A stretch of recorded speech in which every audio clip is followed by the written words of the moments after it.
સાવન બોલ ને. તારો ભાઈ સાયનિસ્ટ બની ગયો. સાયનીસ એ શું કહેવાય?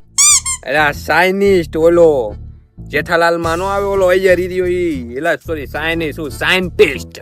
એક સાયન્ટિસ્ટ એમ બોલ ને. अच्छा સાયન્ટિસ્ટ બનવા માટે તો કંઈક વસ્તુની શોધ કરવી પડે. હા તો મેં પણ કરી છે ને શોધ. તે કેની શોધ કરી છે?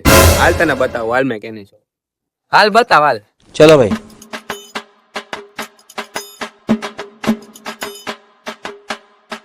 મેં છે ને જો આની ખોજ કરી છે બરોબર. જો આને છે ને આ મેં આની શોધ કરી છે. આની આર પાર માણા જોઈએ એની શોધ કરી છે બરોબર.有人。